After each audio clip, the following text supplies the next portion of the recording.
Oh, really? Oh, Rich Richard. I've heard of you. Before. I wish they all go to these ones.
more can stand next to you. And then our family, you can just kind of bunch in.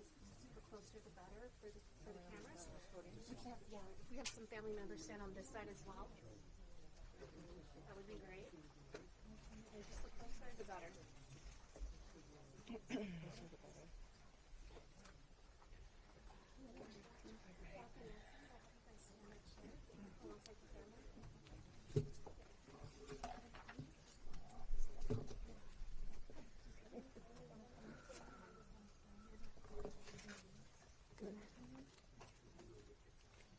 Okay, good afternoon, everyone. And before I begin speaking, I want to also introduce some other people that are here with me, and I hope I'm pronouncing the names right because I've seen handwritten part of it. But I have Ana Maria Barat, Jose Menendez, Jose Menendez, and niece Karen Vandermolen, and Katie's niece. They're all here with us. Also with us here is Brock Lunsford. He's the Assistant Head Deputy for the Post-Litigation Conviction Unit, and Nancy Cervier, who is the Deputy District Attorney in charge of the Resentencing Unit.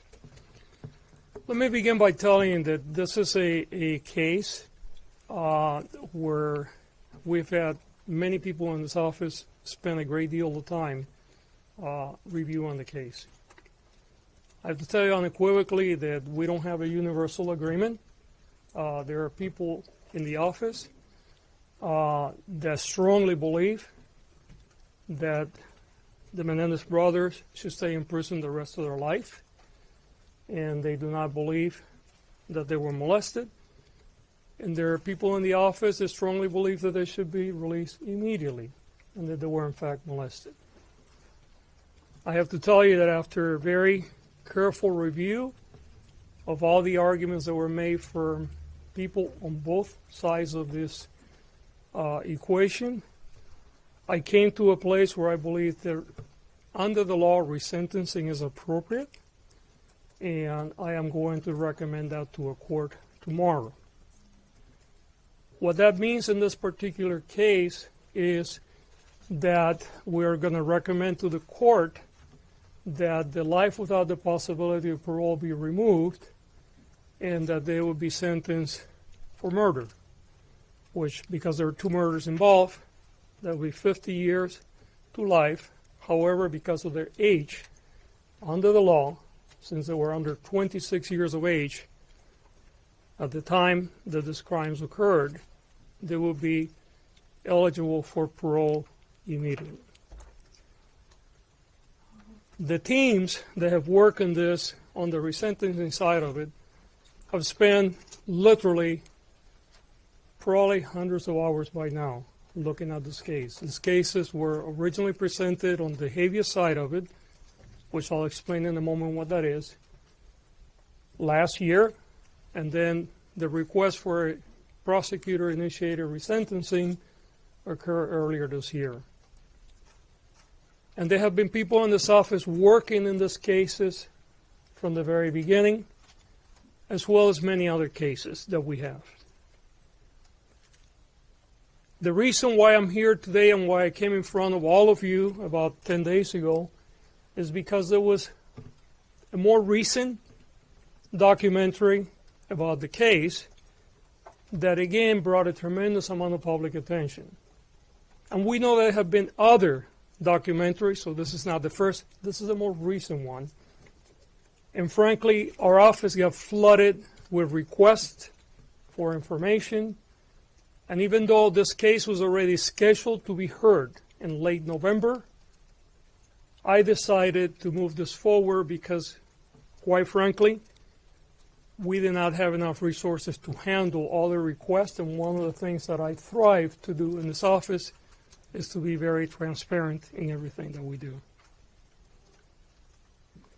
In this case, we review the prison files. You have to understand that the way the process works, when you're talking about a resentencing word, but it focuses on, has the person been rehabilitated, number one, And number two, can they be released safely into their community? Under that rubric, since I've been in office, we have resentenced over 300 people, including 28 for murder. Only 4 have reoffended.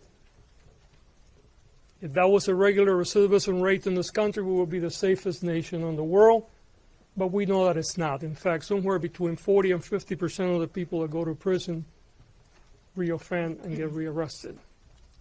And that's why we have so many problems. However, when you look at the case of the Menendez brothers, you see 2 very young people. One was 19 and the other one was 21 when they committed this horrible acts. And I want to underline, they were horrible acts. There is no excuse for murder.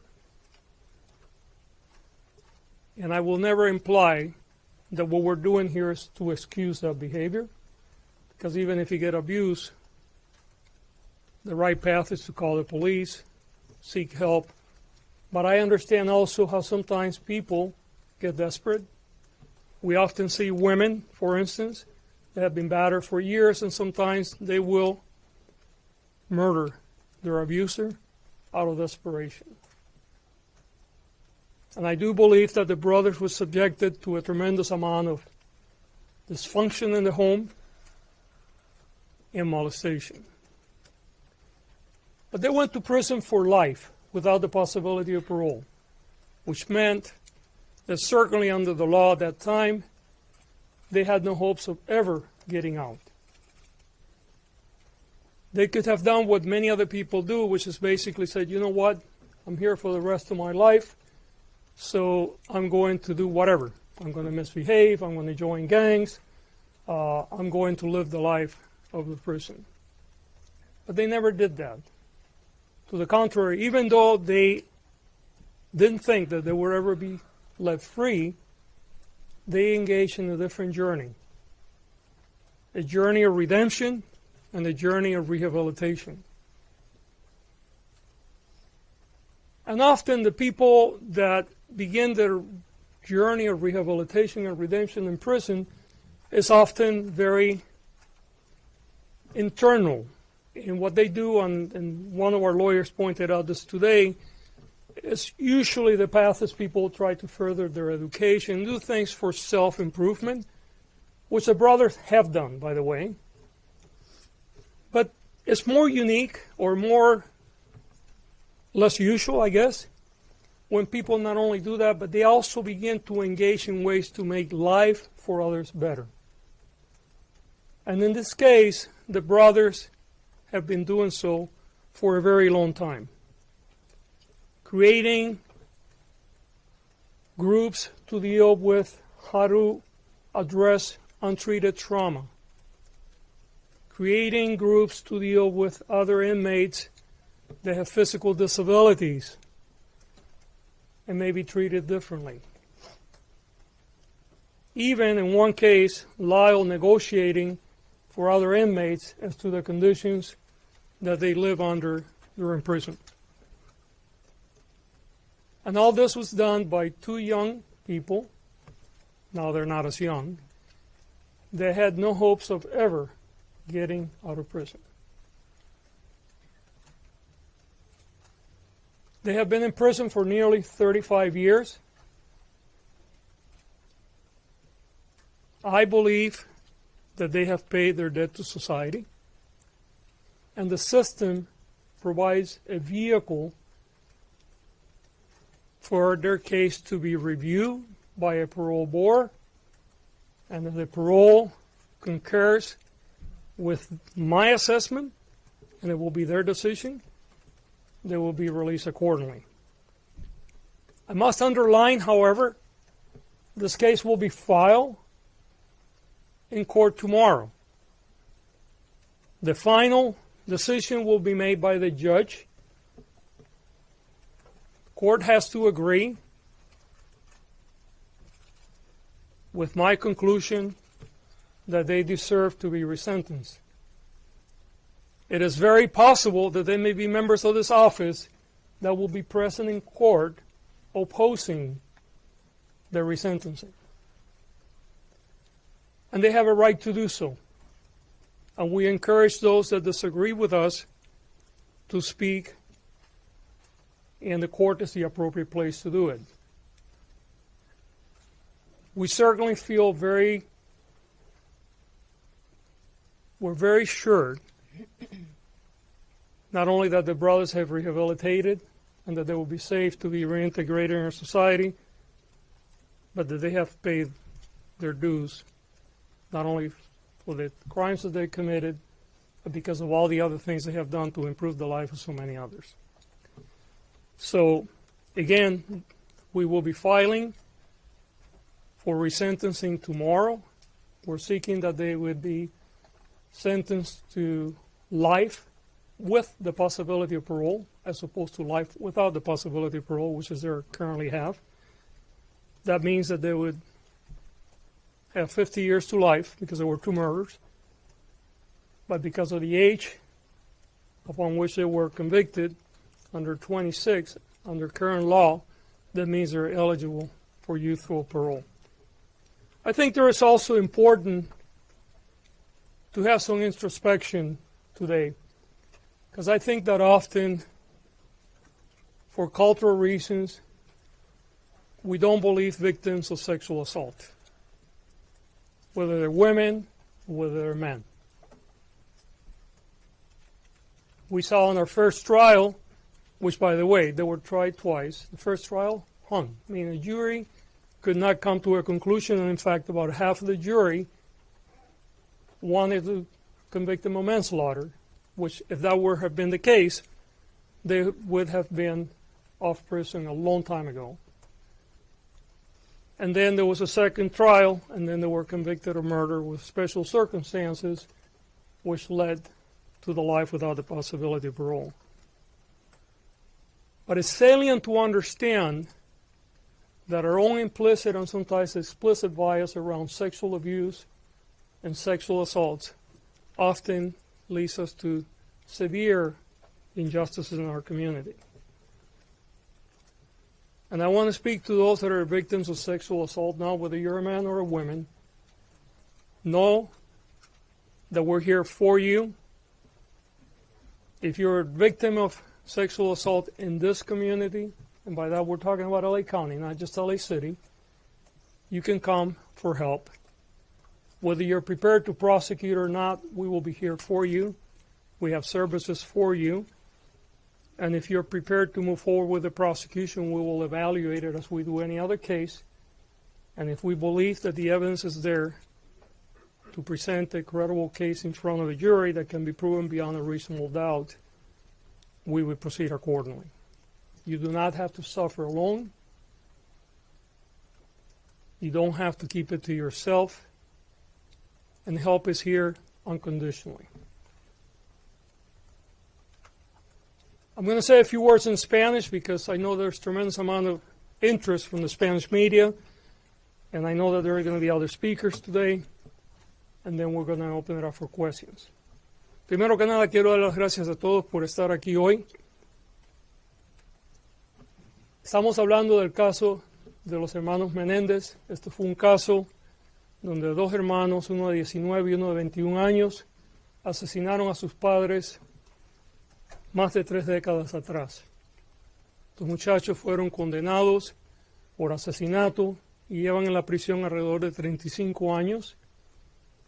Este fue un caso que tuvo mucha atención pública cuando sucedió y indudablemente tiene mucha atención pública hoy cuando vemos esta habitación como está llena.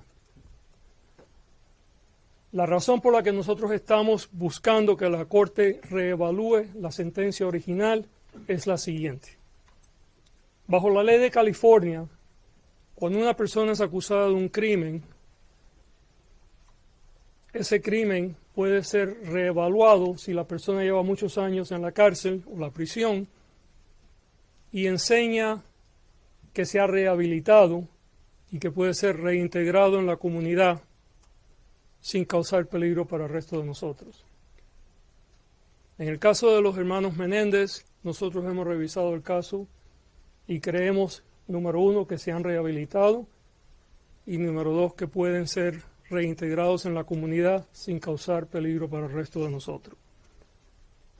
Es importante notar que este es un caso de dos muchachos que tenían 19 y 21 años, que probablemente fueron no solamente acosados por su familia, pero posiblemente también fueron molestados sexualmente. Aunque no hay excusa ninguna para los crímenes que ellos cometieron, reconocemos también que habían ciertas condiciones que pueden haber creado esta situación. Desde que están en la prisión, ellos han demostrado con sus acciones y sus palabras que iban a hacer todo lo que era posible para rehabilitarse. No solamente ellos hicieron cosas para mejorar su vida personalmente, pero también tomaron parte en muchos programas y crearon programas para ayudar a otros prisioneros. Hicieron todo esto durante un tiempo donde ellos no creían que iban a salir de la cárcel por el resto de su vida, porque su sentencia era de vida sin la posibilidad de salir de la cárcel. Lo que estamos haciendo hoy bajo la ley de California, vamos a hacer una petición a la Corte a que reevalúe esa sentencia y que lo vuelva a sentenciar por asesinato, pero con la posibilidad de salir con libertad condicional. En el caso de ellos, porque son dos asesinatos, serían 50 años o por vida, pero con la posibilidad de ser prohibido la oportunidad de salir con condiciones. Bajo la ley, cuando el crimen se cometió y la persona tenía menos de 26 años cuando lo cometió, esa persona puede ser evaluada inmediatamente para que su sentencia sea revisada y que se le pueda dar otra sentencia. Bajo las condiciones de cómo ellos se han portado en la prisión y la evidencia de que están rehabilitados y de que pueden ser reintegrados en nuestra comunidad, es muy posible que ellos sean permitidos salir a la calle de nuevo, pero esa decisión estará con el sistema de prisiones y no con nuestra oficina. Legalmente, lo que nosotros vamos a hacer mañana es presentar una petición a la Corte. La Corte es la que toma la última decisión y la Corte puede acordar con nosotros o no, pero creemos que bajo la ley la petición que estamos haciendo está bien fundada y creo que esta petición espero que sea permitida. Ahora voy a pasar para que otras personas hablen y después podemos tomar sus preguntas. Ana María, you're going to talk next? Okay. Good afternoon. My name is Ana Maria Baralt, and I'm the niece of Jose Menendez. Eric and Menendez are my cousins. I would also like to acknowledge the other family members here, some standing, some seated. Joan Vandermolen is here, Kitty's sister, as well as Diane Vandermolen Hernandez, Kitty's niece. Thank you for joining me, everyone. Today is a day filled with hope for our family. We are here because District Attorney Gascon has taken a brave and necessary step forward by recommending a resentencing for Lyle and Eric. The DA's decision reflects the truth that is hidden for so long, and I am grateful for his leadership in making this choice. We stand united in our hope and gratitude. Together we can make sure that Eric and Lyle receive the justice they deserve and finally come home. Thank you to District Attorney George Gascon for his courage and leadership. This step gives us all hope that the truth will finally be heard and that Lyle and Eric can begin to heal from the trauma of their past. Thank you so much for your time. Thank you, Ana Maria. Yeah. I believe Jose Menendez is going to say a few words. This is the niece of Kitty Oh, you're gonna Menendez, say, I'm sorry. Joan Vandermolen. Yeah. Hi, thank you for coming. We are here today because District Attorney Gascon has taken a brave and compassionate step forward by recommending resentencing for my cousins, Eric and Lyle. And we wish to offer our deepest gratitude to DA Gascon. This decision is not just a legal matter. It is a recognition of the abuse my cousins endured, and we are grateful for the DA's leadership in putting justice over politics. We know this wasn't an easy decision, but is the right one. This is about truth, justice, and healing. it is time for Lyle and Eric to come home. And I ask all of you to join us in this fight for justice. We stand united in our hope and in our gratitude. Together we can make sure that Eric and Lyle receive the justice they deserve and finally come home. Thank you again to District Attorney George Gascon for his courage and leadership.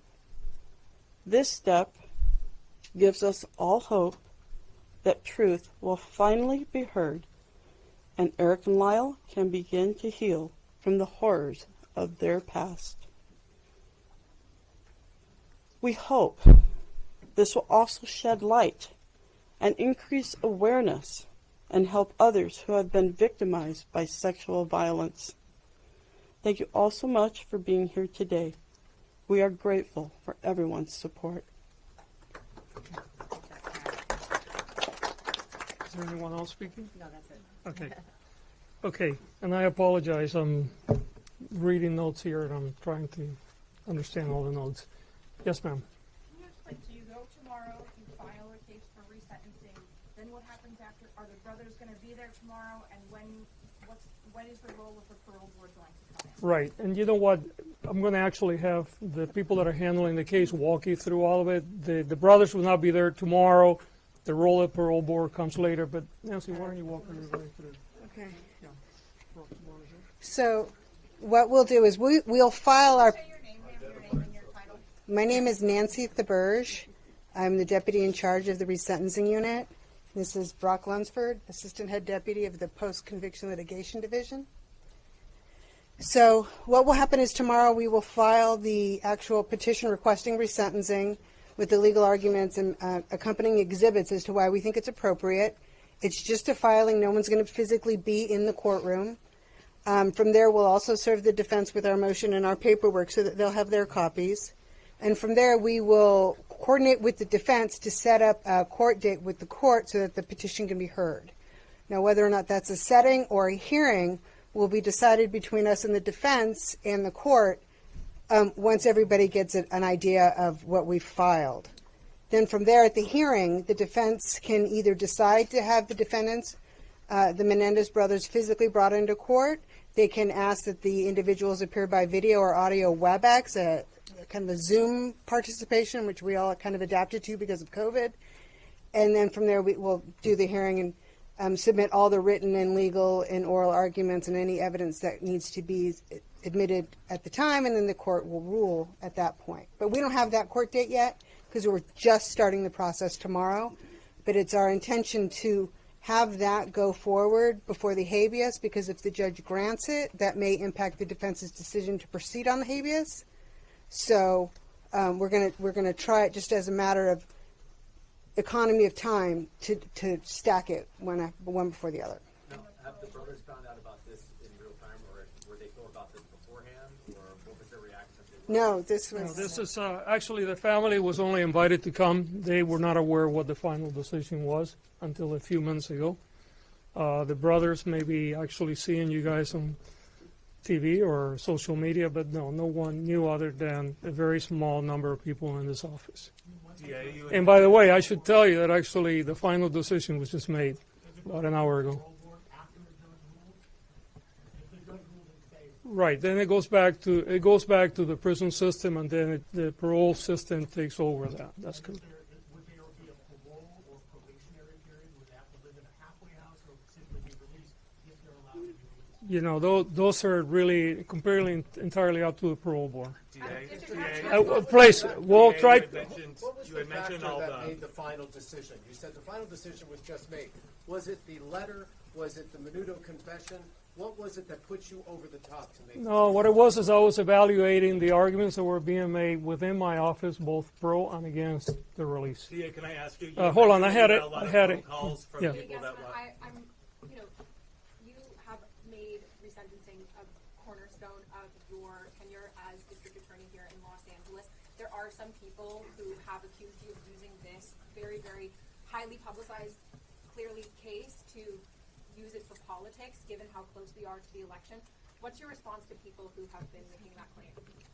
there's nothing political about this. We have resentenced over 300 people, including 28 for murder, and we will continue to resentence people in the future. And that's all I can tell you. But DA, question, but Yes, how sir. is your bid for Excuse me, re-election? please. You're interrupting. Everyone's interrupted. I'm just No. wondering how your bid for re-election. Yes, please. Yes. Could the brothers be home by Thanksgiving? I don't know the answer to that. Why did you decide not to go with the reduced voluntary manslaughter? That was part of the process that I was still going through up until a couple hours ago. I don't believe that a manslaughter would have been the appropriate charge given the premeditation that was involved in the murders. I believe that these were clearly murders that were premeditated. Now, the motivation, that's where, differences of opinion come up, but I don't think it would be appropriate to go all the way down to manslaughter. DA, Yes, has ma'am. your bid for re-election impacted Would you your please decision? stop? I am not going to talk about re-election, okay? Okay. So If you want to talk to re-election, go outside, we'll But talk has later. your bid- Please. It's a fair question. It is a I'm sorry, you're interrupting, sir. Please. ¿Qué va a pasar mañana después de que presenten en la corte lo que nos- Pues depende, como estaba explicando la abogada, la encargada de esta unidad, la Corte probablemente va a señalar otro día donde los dos, la defensa y nosotros podemos ir y habrá una evaluación de la evidencia, si hay alguien que se opone a esta moción que estamos, a este proceso que estamos iniciando, también la Corte va a poder oír todo eso y la Corte toma la decisión final. Yes, ma'am. Yes, because we're going to make a decision one way or the other. It's just a question what the decision was going to be. Just giving Yes. you a timeline. If you are no longer in office, what happens to this case? Could a potential successor undo what you're about to file? I don't think so. Once it's filed, it's filed. It's up to the court to take it from there. You mentioned Yes, I'm sorry. In a parole situation, obviously you have policy just constantly coming into those. Since you're obviously supporting the push for release here, how would that work with people from post-litigation, you said some big donors would go over to argue for their release? Or that No. We have a policy that we only send victim services advocate if the victim or the victim's family wants that support. We don't send lawyers to our parole boards to relitigate a case. The parole board is fully aware of what the initial crime was, the crime that led to the conviction. Their work is primarily to evaluate whether they're rehabilitated and safe to be released, and that will be the way here. Can you break down the timeline for us? Can we expect a hearing by the end of the year? We might Nancy, we don't. I'm hoping to get it on calendar, depending on the defense preparedness. I'd like to see it go to hearing probably within the next 30 to 45 days at the most. There's not much to argue because we're kind of a collective. Okay, there's one more question, please, but related to the case, not to elections. If you want to talk about elections, we'll do that. related to the case. Yes, sir. What would you like to say right now to Eric and Lyle Menendez? What we like to say to them, and it's we, because it's not I've made the final decision, obviously, but we have a whole team that worked on it. We have a family here that wants to be reunited, is that we appreciate what they did while they were in prison. While I disapprove of the way they handle their abuse, we hope that they not only have learned, which appears that they have, but that if they get reintegrated into our community, that they continue to do public good. Thank you so much, everyone.